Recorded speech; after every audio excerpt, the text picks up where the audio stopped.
8वां अध्याय आभूषण स्वरूप शिशु को शक्ति प्रदान करना। तदुपरांत भगवान विष्णु ने अपने कंठ में धारण की हुई कौस्तुभ मणि बालक के गले में पहना दी। फिर ब्रह्मा जी ने उसे अपना मुकुट पहनाया और धर्मराज ने रत्नों का एक दिव्य अलंकार धारण कराया। इसी प्रकार समस्त उपस्थित देवी देवताओं ने अपने अपने आभूषण आभरण अलंकार आदि प्रदान किए। तब सब प्रकार से संतुष्ट हुए शिवजी ने बालक का स्तवन किया। बोले, गजानन, आपके यहाँ आने से मैं धन्य हो गया। नर देह पर गज का मुख कैसा शोभायमान प्रतीत होता है, जिसका वर्णन भी इस वाणी से नहीं हो सकता। इस पर सभी देवताओं ने आभूषण आदि के रूप में तुम्हें शक्ति प्रदान की है, इसलिए तुम सदैव विजय रहोगे। सुर असुर दैत्य राक्षस मनुष्य नाग आदि में ऐसा कोई भी नहीं जो तुम्हारी समता कर सके।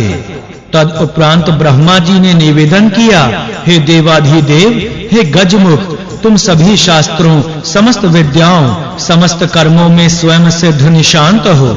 अन्य तो क्या, मैं भी तुम्हारे पांडित्य का सामना करने में समर्थ नहीं हूँ। हमारी प्रार्थना है कि तुम सदैव देवताओं के पक्ष का निर्वाह करते रहना। इसके पश्चात समस्त उपस्थित देवताओं, मुनियों, गंधर्वों, किन्नरों, यक्षों, अप्सराओं, देवियों आदि ने भी विभिन्न प्रकार से अपने अपने मतानुसार गजमुख की स्तुति की। तदंतर शिव शिवा दोनों ने ब्राह्मणों को करोड़ों रत्न मणि आदि का दान दिया। वंदी जनों को सैकड़ों हजारों हाथी घोड़े प्रदान किए। तदुपरांत शिव शिवा ने मंगलोत्सव मनाते हुए ब्राह्मणों को भोजन कराया तथा वेद पाठ एवं पुराण पाठ के भी आयोजन हुए। नृत्य गीत आदि भी चलने लगे। अप्सराएं और सुर वनिताएं विविध प्रकार के नाच द्वारा उत्सव को और भी अधिक शोभायमान बना रही थीं। इस प्रकार यह उत्सव दीर्घ काल तक निर्बाध रूप से चलता रहा। शनिदेव को माता पार्वती का शाप। बेचारे शनिदेव अभी उसी प्रकार नीचा मुख खड़े किए थे। वे संकोच के कारण ना तो जा सके और ना उत्सव में ही भाग ले सके। तभी माता पार्वती जी की शनिदेव पर दृष्टि पड़ी तो उन्हें क्रोध आ गया। शनिदेव को लज्जा से सिकुड़े हुए देखकर माता पार्वती क्रोधित हुई और उन्होंने शनिदेव को शाप दिया कि तू सभा के मध्य में ही अंगहीन हो जा। सूर्यदेव, कश्यप तथा यमराज का माता पार्वती पर क्रोधित होना। माता पार्वती के द्वारा सूर्य पुत्र शनि को इस प्रकार शाप दिए जाने पर भगवान सूर्य देव कुपित हो गए और लाल नेत्रों से देखते हुए बोले, सभी उपस्थित सज्जन देख लें कि गिरिजा ने मेरे पुत्र को व्यर्थ ही शाप दिया है। उस बेचारे का किंचित मात्र भी दोष नहीं था। वह दर्शनार्थ आया था और गिरिजा की अनुज्ञा प्राप्त करने पर ही उसने बालक की केवल झलक ही देखी थी। फिर अब जबकि बालक पुनर्जीवित हो गया और उसी उपलक्ष्य में उत्सव भी मनाया जा रहा है, तो इस अवस्था में उसे शाप देने का प्रयोजन ही क्या था। कश्यप और यमराज भी क्रुद्ध हो गए और तीव्रता से कहने लगे, शनि का कोई अपराध नहीं था। जब जो कुछ भवितव्य होता है वह होकर ही रहता है। फिर शनैश्चर तो लज्जा से सिर झुकाए खड़े थे, इसलिए उन्हें अभिशप्त करने की अपेक्षा उन पर दया करनी चाहिए थी। सूर्य देव आदि का भगवान विष्णु से भी रुष्ट होना। इसी प्रकार कुछ अन्य देवता भी उठ खड़े हुए। क्रोध के कारण उनके नेत्र लाल हो रहे थे, होष्ठ फड़क रहे थे और आवेग के कारण शरीर कांप रहा था। तभी वे पुनः बोले, इस शाप की प्रमुख अपराधिनी गिरिजा और दूसरे अपराधी विष्णु हैं।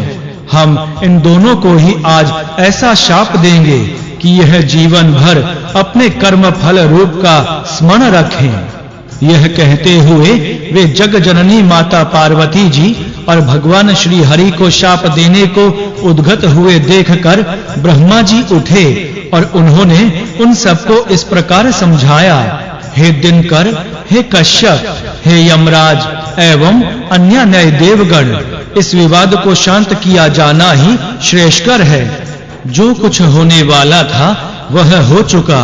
अब आगे किसी के भी द्वारा शापों का आदान प्रदान होने से हम सभी की हानि है, क्योंकि उससे दुष्कर्मी असुर आदि अधिक प्रबल हो जाएंगे, जिसके फल स्वरूप हम सभी को तिरस्कृत और भयभीत रहना पड़ेगा। अतएव विवेक से काम लेते हुए क्रोध का निवारण करो। श्री हरि और माता पार्वती का शाप देने को तैयार होना। उधर विष्णु जी और पार्वती जी भी उन्हें शाप देने को उद्गत हो रहे थे। ब्रह्मा जी ने उनके प्रति भी ऐसा ही निवेदन किया। भगवान, आप सभी के ईश्वर, ज्ञान और बुद्धि के प्रेरक, काल के भी नियंता एवं सर्वसमर्थ हैं। आपका क्रोध समस्त त्रिलोकी को भस्म करने में समर्थ है। तथा हे जगन निवास, यह समस्त विश्व आपने ही उत्पन्न किया है, तो अब आपके ही शाप से नष्ट नहीं होना चाहिए। हे प्रभु, यही मेरी प्रार्थना है कि आप क्रोध को त्याग कर शांत होने की कृपा करें। फिर उन्होंने माता पार्वती से कहा, देवी, आप भगवान शंकर की अर्धांगिनी हैं। आपके निमेष उन्मेष में ही संसार का विनाश और प्राकट्य निहित है, इसलिए आपको शिवा कहते हैं। हे कल्याणी, आप अन्य किसी की बात पर ध्यान ना देकर मेरी बात मानिए। इस जगत को नष्ट होने से बचाइए परमेश्वरी, अन्यथा घोर विनाश उपस्थित हो सकता है। ब्रह्मा जी के इस प्रकार के कोमल एवं सार गर्भित वचन सुनकर महर्षि कश्यप बोले, पितामह, यह बेचारे शनैश्चर तो पत्नी के शाप से दृष्टि दोषी हो ही गए थे और वह तथ्य इन्होंने छिपाया भी नहीं। बालक की माता ने इनके दृष्टि दोष जानते हुए भी बालक को देखने की आज्ञा दी और तभी उन्होंने उसे देखा था। तब उसके छिन्न मस्तक होने में इन बेचारे का क्या दोष रहा। तभी सूर्य बोल पड़े, मेरे पुत्र ने धर्म को साक्षी बनाकर बालक की माता से आज्ञा ली। तभी उनके पुत्र की ओर देखा, फिर उस निरपराध को अंग भंग होने का शाप दे डाला। इसलिए अंग भंग को रोका जाने पर ही शांति संभव है। यमराज बोले, गिरिराज नंदनी ने स्वयं ही देखने की आज्ञा दी थी। तब मुझे साक्षी बनाकर शनि देव ने उस बालक को प्रयत्न पूर्वक स्वल्प ही देखा था और जब बालक का अंग भंग होने के पश्चात वह पुनर्जीवित हो गया तो भी शनि देव को शापित कर डाला। इसलिए यदि हम लोग किसी बाधिक को शाप देना चाहते हैं तो उसमें दोष ही क्या है। ब्रह्मा जी बोले, आप लोग शांत हो जाएं। मैं शीघ्र ही वह यत्न करूंगा कि माता पार्वती के शाप का विमोचन हो जाए। माता पार्वती जी ने सहज चंचलतावश शाप दे डाला। वह उनकी भूल थी, किंतु सज्जनों द्वारा तो बड़े से बड़े अपराधी भी क्षमा कर दिए जाते हैं। इस प्रकार पितामह ने उन सबको शांत किया और फिर शनिदेव से बोले, ग्रहेश्वर, तुम तुरंत ही देवी पार्वती की शरण में चलो। तुम्हारे शाप का निवारण उन्हीं की कृपा से संभव है। यदि तुम्हारे पिता और उनके पक्ष वाले देवता माता पार्वती को शाप दे भी दें तो उससे तुम्हारे कोई उपकार नहीं हो सकता। इसलिए आओ मेरे साथ।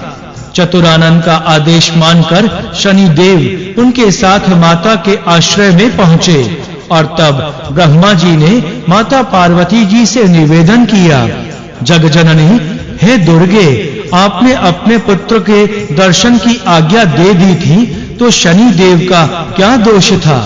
फिर भी आपने उन निर्दोष को शाप दे डाला। इसलिए अब उस शाप का प्रतिकार होना आवश्यक है। माता पार्वती द्वारा शनैश्चर को वर प्रदान करना। माता पार्वती जी ने ब्रह्मा जी की बात पर कुछ देर विचार किया और बोली, पितामह, मेरा शाप अमोघ है, उसका व्यर्थ होना किसी भी प्रकार संभव नहीं है। ब्रह्मा जी बोले, गिरिराज नंदनी, इसका कुछ उपाय तो करना ही होगा, अन्यथा सूर्य, कश्यप, धर्म आदि देवताओं के कोप से तीनों ही लोग भस्म हो जाएंगे। माता पार्वती बोली, चतुरानन, मैं शाप दे सकती हूँ तो वर भी दे सकती हूँ। इसे और इनके पक्ष के सभी देवताओं को मैं वरदान देने से संतुष्ट कर दूंगी। ब्राह्मण, आप उन सभी को यहाँ बुला लीजिए।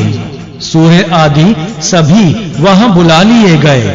उन्होंने आकर जग जननी के चरणों में प्रणाम किया और जय जयकार करते हुए बोले, परमेश्वरी, कृपा करो, इस निर्दोष शनैश्चर को अपने अनुग्रहात्मक दृष्टि से निहारिए।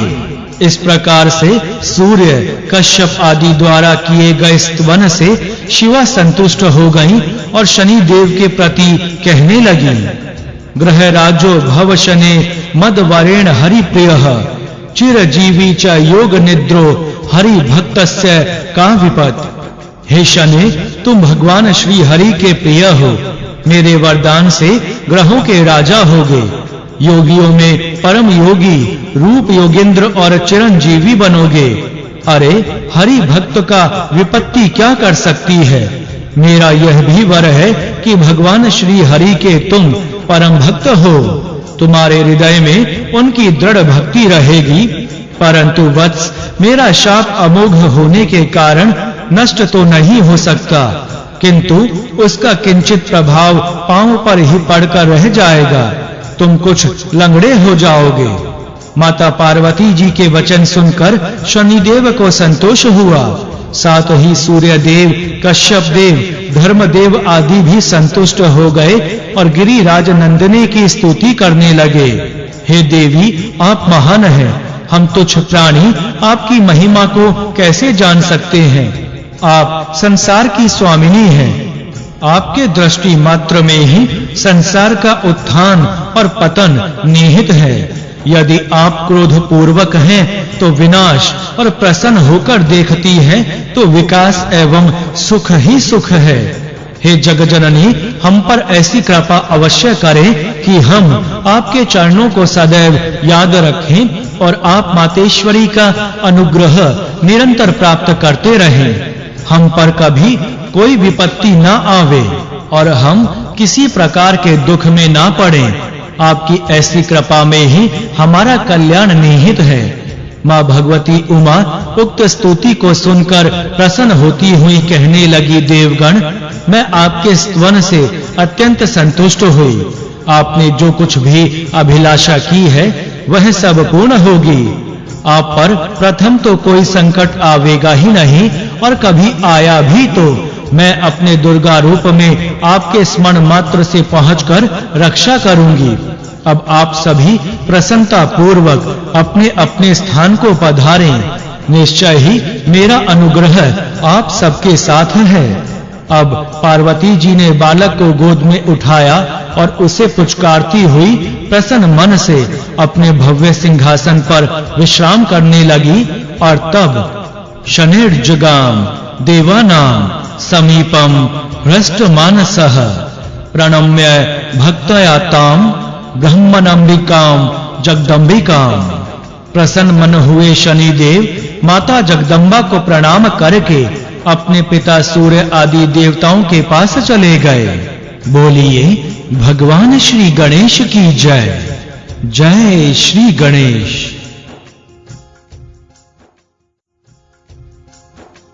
नवा अध्याय, भगवान शिव द्वारा सूर्य देव का वध। सूत जी द्वारा उक्त उपाख्यान सुनकर शौनक जी ने अत्यंत उत्सुकता पूर्वक शंका व्यक्त की, हे महामुने, इस उपाख्यान में मुझे बड़ी शंका हो रही है, उसके निवारण की कृपा कीजिए प्रभु। सर्वशक्तिमान गोलोकवासी भगवान श्री कृष्ण के अंशभूत एवं सर्वभूत भावन भगवान शंकर द्वारा माता पार्वती जी के गर्भ से उत्पन्न शिशु को इस प्रकार के विघ्न की प्राप्ति क्यों हुई थी? भला शनि देव को इस प्रकार की शक्ति कहां से प्राप्त हो गई जिसके कारण देवाधिदेव भगवान का ही मस्तक छिन्न हो गया था।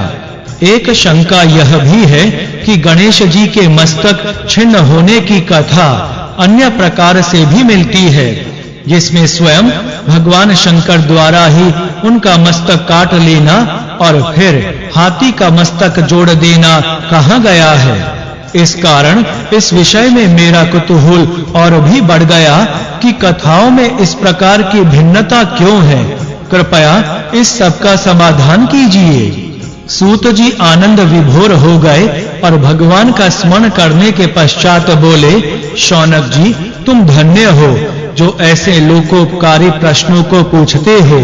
मैं भी अपने को धन्य ही मानता हूँ जो ऐसे हरि भक्त श्रोता की शंकाओं का समाधान करने का मुझे सुअवसर प्राप्त हुआ है।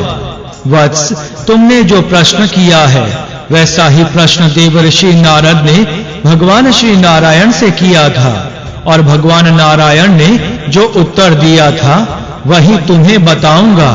देवर्षि नारद ने पूछा, हे नारायण महाभाग, हे वेद वेदांगों के पारगामी प्रभु, हे ईश्वर, मुझे कुछ संदेह हुआ है इसलिए आपसे पूछता हूँ।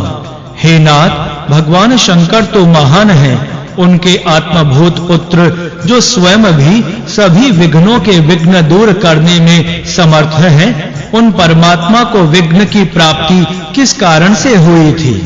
हे भगवान, गोलोकनाथ तो परे से भी परे परिपूर्ण परमात्मा है तथा माता पार्वती के यह पुत्र उन्हीं के अंश रूप है। तो कैसे आश्चर्य का विषय है कि उन परिपूर्ण परमेश्वर का मस्तक भी शनि देव की दृष्टि मात्र से छिन्न हो गया। कश्यप जी द्वारा शिव जी को शाप देना। नारायण बोले, ब्राह्मण, तुमने बहुत सुंदर प्रश्न किया है। तुम सावधान होकर अपने प्रश्न का उत्तर सुनो। यह बहुत प्राचीन काल की बात है कि एक बार भगवान शंकर ने सूर्य देव को अपने त्रिशूल से मार गिराया। इस कारण समस्त संसार में अंधकार छा गया। महर्षि कश्यप उनके चेतनाहीन शरीर को गोद में लेकर विलाप करने लगे। उस समय त्रिभुवन में अंधकार के कारण हाहाकार होने लगा, जिससे सब देवता भी अत्यंत त्रस्त हो गए। महर्षि कश्यप ब्रह्मा जी के पौत्र, परम तपस्वी एवं तेज से जाज्वलायमान थे। उन्होंने अपने पुत्र के संहार करता भगवान शिव जी को शाप दे डाला। शंकर, तुमने आज जिस प्रकार से मेरे पुत्र का वक्षस्थल विदीर्ण किया है, उसी प्रकार तुम्हारे पुत्र का भी किसी दिन मस्तक छिन्न हो जाएगा। इस शाप को सुनकर शिव जी को भी क्रोध आ गया और वे कश्यप ऋषि को शाप देने के लिए उद्गत हुए। तभी ब्रह्मा जी ने मध्यस्थता कर उन्हें शांत करने का प्रयत्न किया। ब्रह्मा जी बोले, हे देवाधिदेव, हे महादेव, आप तो तीनों लोकों के स्वामी और संहार करता हैं। यह समस्त जीव आपकी ही और करुणा दृष्टि से देख रहे हैं। अतएव प्रभु, आप क्रोध को त्याग दीजिए और कश्यप से प्रतिशोध मत लीजिए। हे नाथ, आपके ऐसा करने से विवाद और भी बढ़ जाएगा। हे दयामय, अब शीघ्र ही प्रसन्न होकर अंधकार दूर कीजिए, जिससे कि समस्त प्राणी भय मुक्त हो सके। भगवान शिव जी तो शीघ्र ही प्रसन्न होने में प्रसिद्ध हैं, इसीलिए उन्हें आशुतोष कहते हैं। अतः ब्रह्मा जी की स्तुति सुनकर वे तुरंत प्रसन्न होकर बोले, ब्राह्मण, मैं तुम्हारे स्तवन से प्रसन्न हूँ, जो चाहे वही वर प्राप्त कर ले। ब्रह्मा जी ने कहा, प्रभु, अन्य कोई भी वर अभिष्ट नहीं है। मैं तो केवल यही याचना करता हूँ कि भास्कर को पुनर्जीवन की प्राप्ति हो, जिससे संसार में छाया हुआ घोरतम अंधकार दूर हो सके। अन्यथा त्रिलोकी ही नष्ट हो जाएगी, क्योंकि सूर्य में मुझे ब्रह्मा, विष्णु और आपका भी अंश विद्यमान है। इस प्रकार सूर्य त्रिगुणात्मक हैं और शिव भी त्रिगुणात्मक हैं। जब उन्हें गुणों की प्राप्ति नहीं होगी तब उनमें प्राण भी कहां रहेंगे। सूर्य देव को पुनर्जीवन की प्राप्ति। ब्रह्मा जी के स्तवन को सुनकर शिव जी प्रसन्न हो गए और उन्होंने सूर्य देव को पुनर्जीवन प्रदान कर दिया। जब सूर्य जीवित हो गए तब अपने पिता कश्यप जी के आगे बैठ गए, किंतु उन्होंने अपने क्रियाशील रहने से वैराग्य ले लिया। वे बोले, अब मैं समस्त विषयों का त्याग कर केवल भगवान जनार्दन का ही भजन करूंगा, क्योंकि यह समस्त विश्व नाशवान है। इस तुच्छ नश्वर और अकृतज्ञ संसार के हित में सतत गतिमान रहते हुए परिश्रम करना व्यर्थ है। जब अकारण ही मेरे साथ शत्रुवत व्यवहार किया गया, तब मैं समझता हूं कि मैं ही क्यों इन देवताओं, ऋषि मुनियों, गंधर्वों, किन्नरों, यक्षों आदि की प्रसन्नता के लिए अहिर्निश भाग दौड़ करता रहूं। तब सभी देवताओं के निवेदन करने पर ब्रह्मा जी ने सूर्य देव को समझाया, वत्स, संसार में जो उत्पन्न हुआ या प्रकट हुआ उसे अपने अपने कर्म को प्राप्त होना होता है। वस्तुतः संसार कर्म क्षेत्र है, यहाँ कर्म की ही महिमा है। जो प्राणी अपने कर्तव्य कर्म को त्याग देता है वह धर्म से वंचित हुआ अत्यंत दुख भोगता है। अतः हे दिनकर, हे अंशुमालिन, तुम अपने कर्म में पूर्ववत लग जाओ, तुम्हारा इसी में कल्याण निहित है। सूर्य देव ने अपना हठ छोड़ दिया। वे लोक हित की दृष्टि से पुनः गतिमान होने को प्रस्तुत हुए। तभी ब्रह्मा जी ने कहा, वत्स, भगवान शंकर समस्त कारणों के कारण लोकों के स्वामी तथा सर्गांत में प्रलय किया करते हैं। इन सर्वेश्वर प्रभु की स्तुति और प्रणाम आदि से प्रसन्न करके ही अपने कर्तव्य कर्म में लगो। ब्रह्मा जी के वचन सुनकर सूर्य देव ने भगवान शिव जी की स्तुति की। हे आशुतोष, हे शंकर, आप समस्त लोकों के नाथ को मैं प्रणाम करता हूँ। हे प्रभु, मुझसे जो कुछ भी अपराध हुआ हो उसे कृपया क्षमा कर दें। मैं आपका अनन्य सेवक और सदैव कृपाभिलाषी हूँ। उमानाथ, मुझ पर कृपा कर प्रसन्न हो जाइए प्रभु। आशुतोष तो आशुतोष ही हैं। जब कोई भक्त सच्चे हृदय से उनकी स्तुति करे तो उनके प्रसन्न होने में देर नहीं लगती। उन्होंने भास्कर को भक्ति पूर्वक स्तुति करते हुए देखा तो तुरंत ही संतुष्ट हो गए। उन्होंने कहा, दिनकर, तुम्हारा कल्याण हो, अब कोई भय तुम्हारे नहीं आ सकता। जाओ, लोक हित के निमित्त अपने कर्म में पूर्ववत लग जाओ। शिव जी का आदेश मिलने पर सूर्य देव ने उन्हें साष्टांग प्रणाम किया और परिक्रमा करके अपने गतिशील रथ पर जा बैठे। उनके बैठते ही रथ चल पड़ा और विश्व का गहनतम अंधकार धीरे-धीरे प्रकाश के रूप में बदलने लगा।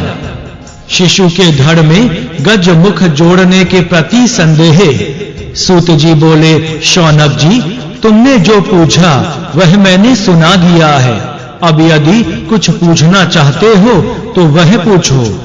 यदि जानता हूंगा तो अवश्य बतलाऊंगा।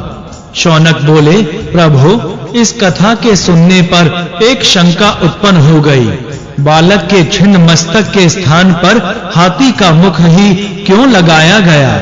और भी तो अनेक सुंदर मुख के प्राणी संसार में देखे जाते हैं, और कुछ नहीं तो किसी देवता या मनुष्य का सिर उसके धड़ में जोड़ा जा सकता है।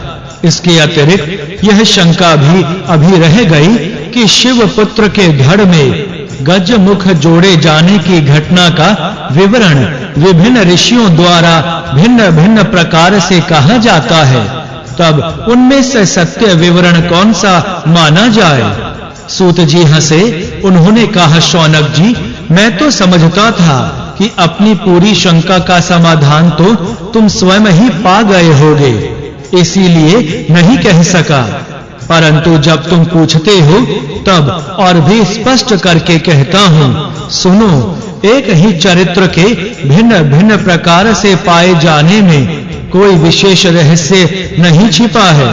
वे सभी घटनाएं कल्प भेद से ज्यों की त्यों घटित हुई हैं। भगवान नारायण ने नारद जी को बताया था, उससे यह तथ्य और भी स्पष्ट हो जाता है। नारद जी ने प्रश्न किया था कि प्रभु, मेरे मन में कुछ शंका उत्पन्न हो गई है, उसका निवारण कीजिए।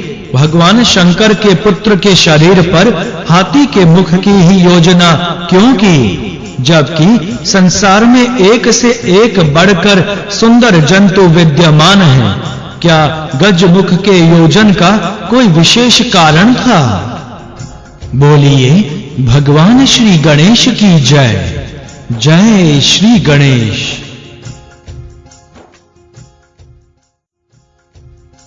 दशम अध्याय पाद्म कल्प में घटित घटना का वर्णन।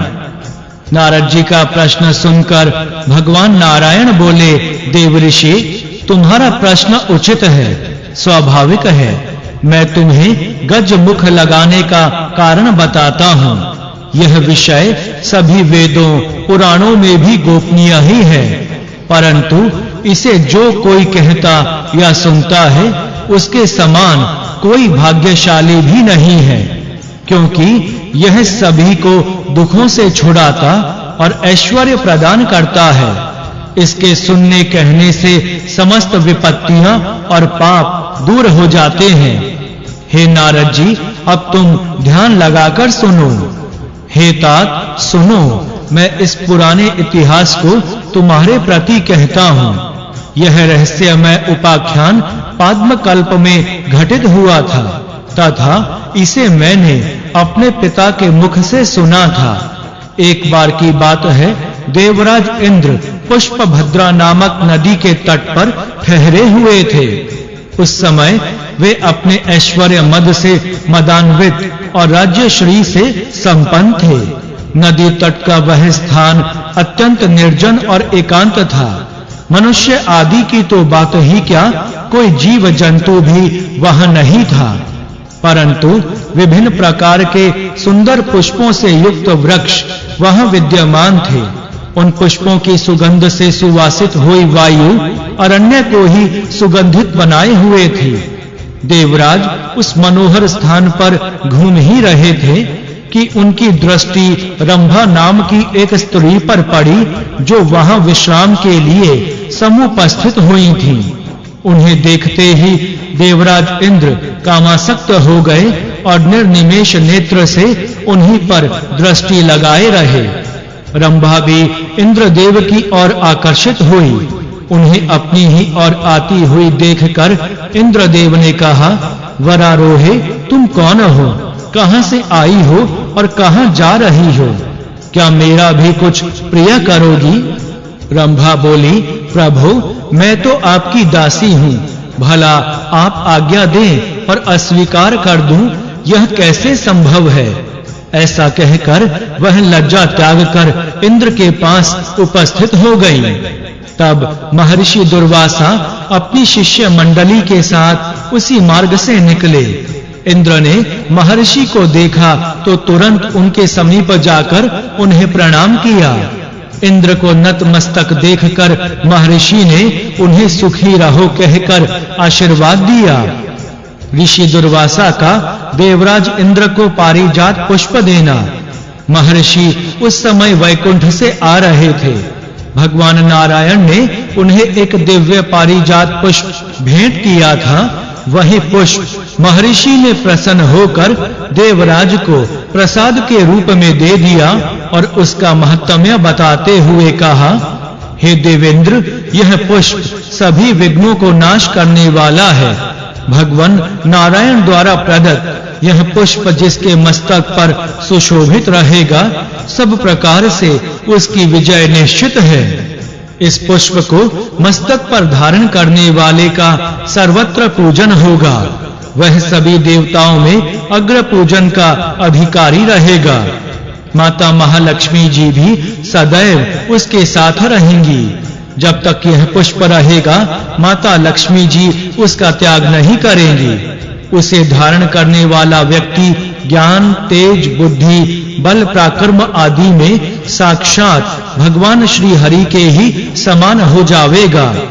जो परम अहंकार मद के वश में पड़कर भक्ति भाव पूर्वक मस्तक पर धारण नहीं करेगा, वह भ्रष्ट श्री वाला होगा। यह भगवान श्री हरि का ही नैवेद्य निर्भिमान रूप से धारण करना चाहिए। पारिजात पुष्प को हाथी के मस्तक पर रखना। इस प्रकार कहकर महर्षि दुर्वासा अपने शिष्यों के सहित कैलाश पर्वत की ओर चल पड़े। उधर इंद्र ने महर्षि से तो पुष्प ले लिया, किंतु अपने मस्तक पर धारण नहीं किया, वरन रंभा के निकट ही हाथी के मस्तक पर स्थापित कर दिया। हे शौनक जी, पुष्प का वह निरादर इंद्रदेव के लिए दुर्भाग्य रूप बन गया। अप्सरा रंभा को इंद्र से विरक्ति हो गई और वह उन्हें विरह व्यथा देकर अपने स्थान को चली गई। मस्तक पर भगवान नारायण के नैवेद्य रूप पुष्प को धारण कर देवराज इंद्र का हाथी भी महाबली और महातेजस्वी हो गया था। उसने भी देवराज का साथ छोड़ दिया। इंद्रदेव ने उसे बहुत रोकना चाहा, किंतु श्रीहीन होने के कारण उनमें इतनी शक्ति कहां रह गई थी जो उन्हें रोकते। इंद्र उस पर चढ़ने को हुए तो उन्होंने उन्हें वहां धरती पर डाल दिया। अब उस हाथी को एक हथिनी भी उसी अरण्य में मिल गई। गजराज के तेज को देखकर वह हथिनी स्वयं ही उनके पास चली आई। दोनों ही स्नेह बंधन में ऐसे बंधे कि परस्पर में कोई किसी को नहीं छोड़ना चाहता था। वस्तुतः वह हाथी बड़ा अभिमानी हो गया था। दूर अरण्य में निवास करने वाले जंतुओं को पीड़ित करने लगा था। देवऋषि भगवान किसी का मत नहीं बना रहने देते। जो उनकी शरण में जाता है उसका तो अहंकार ही पहले नष्ट करते हैं, और जो शरण में नहीं जाता उसे भी गर्वहीन बना देते हैं। भगवान ने अत्यंत मदान्वित हुए उसी गजराज का मस्तक छिन्न करके शिवा पुत्र के धड़ पर लगाया था। इससे गजराज के गर्व का तो खंडन हुआ ही, शिवा शिशु भी जीवित हो गए। वत्स, यह मस्तक चरित्र मैंने तुम्हारे प्रति कह दिया है, जो कि सभी पापों का नष्ट करने वाला है। बोलो, अब क्या सुनना चाहते हो? शौनक जी बोले, हे सूत जी, हे महाभाग, आपने यह बड़ा सुंदर सुखद वृत्तांत सुनाया। हे प्रभु, अब यह बताने की कृपा कीजिए कि श्रीहीन हुए देवराज इंद्र ने फिर क्या किया, किस प्रकार उन्हें राज्य श्री की पुनः प्राप्ति हुई, यह सब मेरे प्रति कहिए। सूत जी बोले, शौनक जी, तुम्हारा जो प्रश्न है वैसा ही प्रश्न महर्षि नारद जी ने श्री नारायण से किया था। उन्होंने पूछा, हे जगन निवास, हे प्रभु, अभिशाप को प्राप्त देवराज एवं उनके अनुयायी देवगण खोई हुई श्री को पुनः कब किस प्रकार प्राप्त कर सके, वह सब मेरे प्रति कहने की कृपा कीजिए। बोलिए, भगवान श्री गणेश की जय। जय श्री गणेश।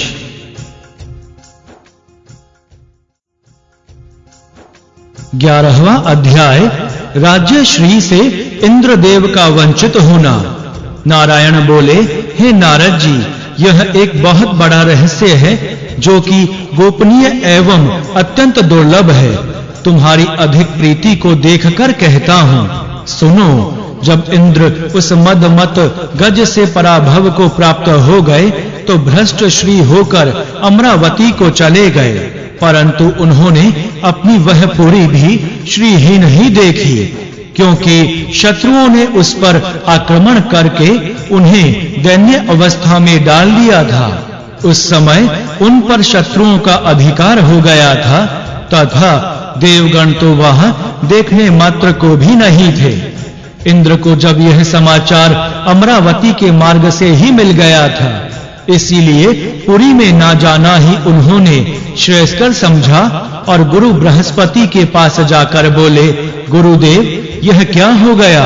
राज्य, धन, वैभव सब कुछ छिन गया। अब क्या उपाय किया जाए जिससे शत्रुओं को वहां से भगाया जा सके। बृहस्पति देव बोले, राजन, प्रमुख देवताओं को साथ लेकर लोक पितामह के पास चलिए, संभव है वहीं इसका कुछ उचित उपाय कर दे। ऐसा निश्चय होने पर देवराज गुरु बृहस्पति और सब प्रमुख देवताओं को साथ लेकर ब्रह्मलोक में पहुंचे और उन्हें प्रणाम कर सम्मुख खड़े हो गए। अत्यंत भक्ति भाव पूर्वक श्रुति मंत्रों द्वारा उनका स्तवन करने लगे। उन्होंने कहा, प्रभु, हमारा राज्य छिन गया, दैत्यों ने हमारा बड़ा अनिष्ट किया है, घर के अभाव में हम सब मारे मारे फिर रहे हैं। हे दयानिधे, इसके प्रतिकार का कुछ उपाय कीजिए। ब्रह्मा जी ने इंद्र का निवेदन सुनकर भर्त्सना भरे स्वर में कहा, देवेंद्र, मेरे प्रपौत्र होकर भी ग्रहित कर्म कर बैठे हो। तुम अपनी इंद्रियों को वश में ना रख सकने के कारण ही ऐसी विपत्तियों में फंसते हो। ध्यान रखो, जो पर स्त्रियों में आसक्ति रखता है वह कभी भी सुख से नहीं रह सकता। उसके श्री, यश और संपत्ति कभी स्थिर नहीं रह सकती। वह सर्वत्र निंदा का ही पात्र बना रहता है। वह अपने पाप का फल भोगने के लिए बुरे से बुरा परिणाम भोगता है। इंद्र नतमस्तक हुए ब्रह्मा जी की बात सुनते रहे। पितामह ने पुनः कहा, अरे मूढ़, तूने महर्षि दुर्वासा द्वारा प्रदत्त भगवान श्री हरि के नैवेद्य का तिरस्कार किया। उसे अपने मस्तक पर धारण ना कर हाथी के मस्तक पर रख दिया। उस समय तू रंभा के मिथ्या प्रेम में फंसा रहने के कारण हतज्ञान हो गया। अब बता, वह रंभा तुझे गर्त में डालकर कहां चली गई और उसके कारण श्रीहीन हुआ तू अब किस दिशा को प्राप्त हो रहा है? देख, उसने तेरी किंचित भी चिंता नहीं की और क्षण भर में तुझसे पृथक हो गई। भगवान ब्रह्मा जी द्वारा इंद्र को नारायण स्तोत्र का धन। इंद्र ने ब्रह्मा जी के चरण पकड़ लिए और उन्हें अपने आंसुओं से धोने लगे। पितामह को उन पर दया आई और वे बोले, वत्स, अब रोने से क्या होगा? गई हुई लक्ष्मी इस प्रकार से लौटने वाली नहीं। अब तो श्री की ही पुनः प्राप्ति के लिए तुम्हें भगवान श्री हरि का भजन करना चाहिए। यह कहकर ब्रह्मा जी ने इंद्र को नारायण मंत्र, स्तोत्र एवं कवच प्रदान किया। पितामह की आज्ञा अनुसार इंद्र ने एकांत स्थान में जाकर विधि पूर्वक अनुष्ठान किया। उनके भक्ति भाव की दृढ़ता देखकर भगवान विष्णु प्रकट हुए और बोले, देवराज, मैं तुम्हारी भक्ति से प्रसन्न हूँ। अब तुम अपना अभिष्ट वर मांग लो।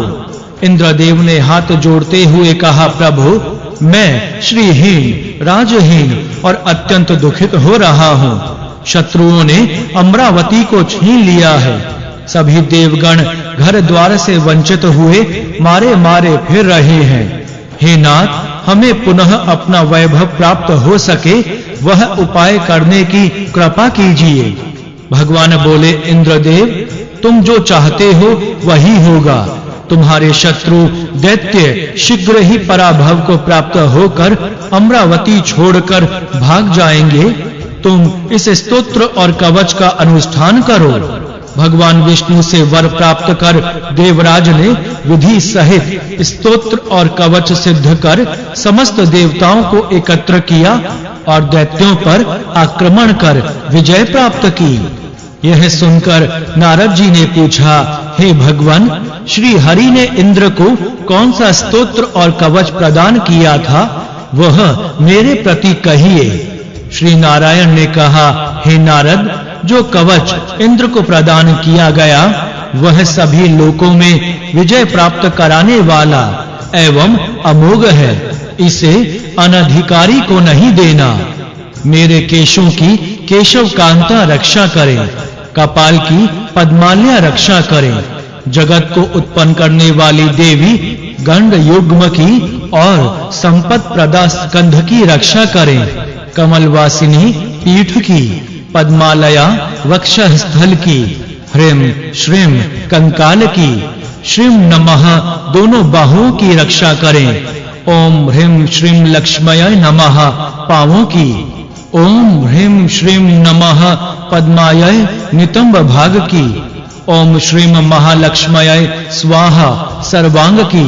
तथा ओम क्लीं ह्रीं श्रीं महालक्ष्म्यै स्वाहा मेरे सब ओर से रक्षा करें। यह परम अद्भुत कवच सभी संपत्तियों और ऐश्वर्यों को देने वाला है। इसका धारण कंठ में या दाईं भुजा में करना चाहिए। भगवान श्री हरि ने जो मंत्र प्रदान किया था वह यह है। ओम श्रीं क्लीं नमो महालक्ष्म्यै हरि प्रियाय स्वाहा। हे नारद, देवराज इंद्र ने इसी का अनुष्ठान करके सिद्धि प्राप्त की थी। इस प्रकार मैंने तुम्हारे प्रश्न का समाधान कर दिया। अब और क्या सुनना चाहते हो वह मुझे बताओ। बोलिए भगवान श्री गणेश की जय। जय श्री गणेश। चतुर्थ खंड प्रथम अध्याय। भगवान गणेश जी का एक दंत अवतार कैसे हुआ। सूत जी बोले, शौनक जी, इस प्रकार कहकर भगवान नारायण मौन हो गए। तब नारद जी ने उनसे पुनः जिज्ञासा की, प्रभु, शिव सुवन गणेश जी एक दंत क्यों हुए? उस विषय में मुझे बताने की कृपा कीजिए। यह सुनकर श्री नारायण बोले, हे नारद सुनो, मैं उन एक दंत गणेश जी के समस्त मंगलों के भी मंगल रूप परम पुरातन चरित्र रूप इतिहास को कहता हूँ। हे मुने, एक बार की बात है, राजा कार्तवीर्य आखेट के लिए वन में गए और बहुत से मृगों का शिकार करके थक गए। इसलिए उन्होंने वह रात्रि वहीं व्यतीत की तथा उसकी विशाल सेना के पड़ाव का फैलाव महर्षि जमद अग्नि के आश्रम तक पहुंच गया। जब रात्रि व्यतीत होकर प्रातः काल हुआ तो सभी शौच आदि से निवृत्त हुए। राजा कार्तवीर्य ने निकटस्थ सरोवर में स्नान कर श्री दत्तात्रेय प्रदत्त मंत्र का भक्ति भाव पूर्वक जप किया। उसके पश्चात राजा को भूख लगी तो सोचने लगा कि भोजन की व्यवस्था कैसे हो। जब कोई उपाय न सूझा तो वह महर्षि जमद अग्नि के आश्रम में जा पहुंचे। उन्होंने वहां जाकर महर्षि को प्रणाम किया और उनकी आज्ञा पाकर विनीत भाव से सामने की ओर बैठ गए। महर्षि ने देखा राजा के होठ और तालू सूख गए हैं और इस कारण वह ठीक प्रकार से बोलने में भी समर्थ नहीं है। तो उन्हें दया आ गई और कुशल प्रश्न के बाद उन्होंने उन्हें आशीर्वाद कर उनकी व्यग्रता का कारण पूछा। राजन, तुम्हारे मुख पर थकान के भाव स्पष्ट महसूस किए जा सकते हैं, इसका क्या कारण है? राजा ने कहा, महर्षि, मैं कल दिन भर शिकार करते करते थक गया, उस पर भी कहीं भोजन आदि की व्यवस्था नहीं हो सकी। मेरी सेना के सब लोग भी भूख प्यास से व्याकुल हो रहे हैं। राजधानी बहुत दूर है और साथ में कोई साधन नहीं, अतः ऐसी स्थिति में क्या किया जाए?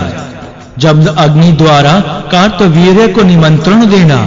मुनि ने राजा की व्यथा सुनी तो संभ्रम पूर्वक राजा को निमंत्रण दे बैठे। वस्तुतः मुनि को यह पता नहीं था कि सेना की संख्या कितनी है, किंतु बाद में पता चला तो उन्हें अपनी भूल का ज्ञान हुआ। अब वे सोचने लगे, इतने अधिक जन समूह की तृप्ति के लिए भोजन सामग्री कहां से आवे, और सामग्री प्राप्त भी हो जाए तो भोजन बनाएगा कौन? महर्षि के आश्रम में कामधेनु विद्यमान थी। मुनि ने सोचा, अब तो यह कामधेनु ही मेरे वचन का निर्वाह कर सकती है, अन्यथा राजा के समक्ष मिथ्यावादी समझा जाऊंगा, जिससे क्रुद्ध हुआ राजा कुछ अनिष्ट भी कर सकता है। ऐसा सोचकर महर्षि ने कामधेनु से प्रार्थना की, हे सुरभे, मैंने राजा की उसकी सेना सहित भोजन का निमंत्रण दे दिया, परंतु उतने बड़े जन समूह के आहार योग्य ना तो सामग्री है, ना बनाने वाला रसोइया ही। इस स्थिति में बताओ कि मैं क्या करूं? कामधेनु ने महर्षि की बात सुनकर उन्हें आश्वासन दिया। महर्षि, आप चिंता क्यों करते हैं? यह राजा और इसकी सेना तो क्या, मैं समस्त विश्व को भोजन कराने में समर्थ हूं। आप निश्चिंत होकर राजा को सेना सहित बुला लीजिए। फिर आप जिस द्रव्य की इच्छा करेंगे वही द्रव्य प्राप्त हो जाएगा, चाहे वह त्रैलोक्य में भी दुर्लभ क्यों ना हो। यह सुनकर महर्षि बड़े प्रसन्न हुए। उन्होंने शिष्य को आदेश दिया कि राजा को सेना सहित भोजन के लिए बुला लाओ। शिष्य ने राजा को मुनि का संदेश दिया और तब राजा प्रसन्नता पूर्वक अपने समस्त सैनिकों के सहित आश्रम में आ गए। परंतु छोटा सा आश्रम, उसमें कोई विशेष सामग्री नहीं थी। यह देखकर राजा ने सोचा, मैंने बड़ी भूल की जो इनका निमंत्रण स्वीकार कर लिया। बेचारे इतने बड़े जन समूह को भोजन कराने के लिए व्यवस्था कैसे करेंगे? अच्छा होता कि मैं अकेला ही यहाँ आता। राजा के मन में उथल-पुथल महर्षि से छिपी ना रही। उन्होंने कहा, महाराज, आप चिंता ना करें, यहाँ सभी को इच्छित पदार्थों से भोजन कराने की व्यवस्था है। राजा को बड़ा आश्चर्य हुआ। सभी को भोजन और वह भी इच्छित पदार्थ का। कहीं महर्षि किसी भ्रम में तो नहीं है। फिर भी राजा शांत होकर बैठ गए। अन्य सबने भी पंक्तियां लगा ली। तभी देखा कि सभी के समक्ष पतले लग गई हैं और उन पर वे ही पदार्थ हैं जिनकी इच्छा खाने वालों ने की थी। अर्थात जिनकी इच्छा मिष्ठान की थी उनकी इच्छित मिष्ठान, और जिनकी इच्छा नमकीन की थी उनकी पत्तल पर इच्छित नमकीन रखी थी।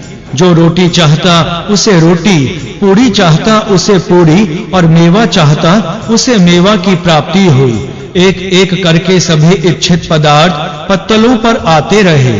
यह पता नहीं चला कि उन्हें कौन कब रख गया। थोड़ी ही देर में सेना सहित राजा पूर्ण रूप से तृप्त हो गए। वस्तुतः भोजन में प्राप्त हुई सभी वस्तुएं दुर्लभ थी। राजा जानता था कि उन सब का निर्माण इतने अल्प समय में राजभवन में भी नहीं हो सकता था। राजा उस अवस्था से अत्यंत आश्चर्य में पड़ गए और मुनि के पास से अन्यत्र जाकर उन्होंने अपने सचिव को बुलाकर कहा, हे सचिव, भोजन में परोसे हुए सभी पदार्थ अत्यंत दुर्लभ है। उनमें बहुत से तो ऐसे थे जिनके विषय में कभी सुना भी नहीं था। ऐसे अद्भुत एवं अत्यंत स्वादिष्ट पदार्थों को तो मैं भी सहसा साध्य नहीं कर सकता। इसलिए तो मुनि के आश्रम में जाकर यह पता लगाओ कि यह सब वस्तुएं यहाँ आई कहां से। राजा की आज्ञा सुनकर जो आज्ञा कहता हुआ सचिव मुनि के आश्रम के भीतरी भाग में जा पहुंचा और सर्वत्र देखभाल करने के पश्चात राजा के पास लौट आया और राजा से निवेदन करने लगा, महाराज, आपकी आज्ञा से मुनि के आश्रम में भीतर जाकर मैंने एक-एक चप्पा-चप्पा भूमि छान डाली, किंतु कहीं भी भोजन सामग्री तो क्या उसके लिए पात्र भी दिखाई नहीं दिया। मुनि के घर में केवल यज्ञ, काष्ठ, कुश, पुष्प, फल, आज्य एवं यज्ञाग्नि के अतिरिक्त अन्य कुछ भी नहीं मिला। वहां कृष्णाजिन, शुक्रस्त्रुवा एवं शिष्यों का समूह भी देखा, किंतु तेजस आधार रूप शस्य आदि कहीं भी दिखाई नहीं दिया। आश्रम के सभी निवासी वृक्षों की छाल के वस्त्र धारण किए हुए एवं जटाजूट से युक्त पाए गए। आश्रम के एक स्थान में एक सुंदर गाय बंधी हुई थी, जो कि चंद्रमा के समान शुभ्र अंग वाली, अरुण नेत्रों से युक्त एवं देखने में अत्यंत सुंदर है। सभी आश्रमवासी उसे कपिला नाम से पुकारते हैं। हे राजन, मुझे तो वह गाय ही समस्त पदार्थों, शस्यों, विभिन्न ऐश्वर्यों से युक्त एवं गुणों की आधार प्रतीत होती है। इसलिए आप चाहे तो मुनि से उस कामधेनु की ही याचना कीजिए। संभव है कि वही इस सिद्धि का मुख्य कारण हो। राजा कार्तवीर्य का जमद अग्नि से कामधेनु की मांग करना। राजा को सचिव का परामर्श युक्ति युक्त प्रतीत हुआ। उन्होंने सोचा, अवश्य ही यह गाय ही आहार की सिद्धि में प्रमुख कारण है, इसलिए मुनि से इसी की याचना करनी चाहिए। ऐसा विचार कर राजा महर्षि जमद अग्नि के पास जाकर बोले, भिक्षाम देहि कल्पतरो कामधेनुं च कामदाम मम भक्ताय भक्तेश भक्तानुग्रह कारक। हे भक्तों के स्वामिन, हे भक्तों पर अनुग्रह करने में सदैव तत्पर रहने वाले मुनीश्वर, मुझ भक्त पर कृपा करके कल्पतरु रूप एवं सर्व कामनाओं के पूर्ण करने वाली कामधेनु की मुझे भिक्षा दीजिए। हे नाथ, आपके समान श्रेष्ठ दाताओं के लिए ऐसी कोई वस्तु नहीं जो अदय हो। देखिए, प्राचीन काल का वृतांत है कि देवताओं की याचना पर महर्षि दधीचि ने अपनी अस्थियां तक दान कर दी थी। हे तपोधन, हे तपस्या की राशि से संपन्न मुनिनाथ, आप अपनी भ्रूभंगिमा द्वारा लीला मात्र से सहस्त्रों लाखों कामधेनुओं के समूह का सृजन करने में समर्थ हैं। हे प्रभु, मुझ पर कृपा कीजिए। इस कामधेनु की मेरे जैसे अधिक जन समूह वाले के लिए बड़ी आवश्यकता है, जबकि वह आपके लिए कोई विशेष महत्व ही नहीं है। मुनि ने राजा की बात का कोई उत्तर नहीं दिया।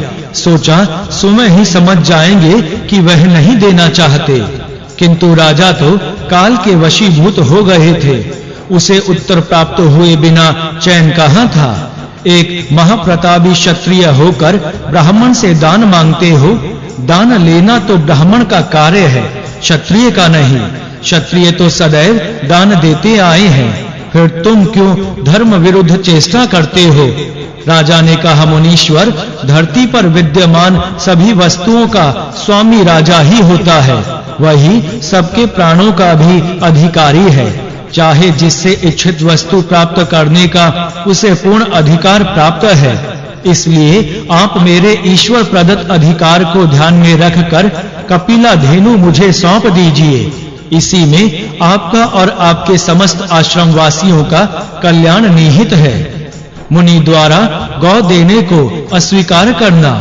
मुनि ने कुछ रुष्ट होते हुए कहा, अरे नृपाधम, तुम तो अत्यंत दुष्ट और वंचक प्रतीत होते हो। आज तक किसी भी राजा ने किसी ब्राह्मण की वस्तु पर दृष्टि नहीं लगाई, किंतु आज तुम मेरे प्राणों से भी प्रिय कपिला धेनु को ले जाना चाहते हो। देखो, यह कामधेनु भगवान श्री कृष्ण ने गोलोक में भगवान श्री ब्रह्मा जी को प्रदान की थी। ब्रह्मा जी ने इसे महर्षि भृगु को दिया और उन्होंने मुझे। इस प्रकार यह धेनु मेरी पैतृक संपत्ति है। इसका प्राकट्य गोलोक में भगवान के ही द्वारा हुआ। यह त्रैलोक्य में कहीं भी मिलनी संभव नहीं है। ऐसी दुर्लभ धेनु का लीला मात्र से ही कैसे उत्पन्न कर सकता हूँ? राजा ने पुनः कहा, मुनिनाथ, यह गो तो मुझे लेनी ही है। उचित यही है कि आप किसी प्रकार की सहमति व्यक्त करते हुए मुझे दे दें, क्योंकि ऐसी गौ आप जैसे मुनियों के काम की नहीं, वरन राजाओं के काम की ही हो सकती है। हट करने से आपका कोई प्रयोजन सिद्ध होने वाला नहीं है। जब अग्नि बोले, अरे मूढ़ नरपाल, मैं कोई हल चलाने वाला तो हूं नहीं जो तेरी धमकियों में आ जाऊंगा। मैं तुझे अतिथि समझकर ही इतनी बातें सहन कर रहा हूं, अन्यथा एक क्षण में ही समस्त सेना के सहित तुझे भस्म कर सकता हूं। इसलिए उचित यही है कि मेरे क्रोध की वृद्धि ना कर और शीघ्र ही यहां से अपनी राजधानी को लौट जा। राजा को क्रोध आ गया, किंतु क्रोध को रोकता हुआ पुनः बोला, मुनीश्वर, मैं तुम्हें ब्राह्मण होने के कारण ही छोड़े दे रहा हूं, अन्यथा मेरी बात ना मानने पर मृत्यु दंड ही दिया जा सकता है। अब तुम अपनी गाय मुझे तुरंत दे दो, अन्यथा परिणाम ठीक नहीं निकलेगा। इस पर मुनि को भी क्रोध आ गया, किंतु अप्रिय घटना ना घटे ऐसा विचार करते हुए बोले, ग्रह्म गच्छ मत कोपम नैव वृद्धय पुत्र दाराधिकम पश्य देव बाधित पामर। अरे देवबाधित, अरे पामर, मेरे क्रोध को अब और अधिक ना बढ़ा। जा, घर जा और वहीं अपने पुत्र स्त्री आदि परिवार जनों को देख। व्यर्थ ही वाद विवाद करके नष्ट क्यों होना चाहता है। बोलिए भगवान श्री गणेश की जय। जय श्री गणेश।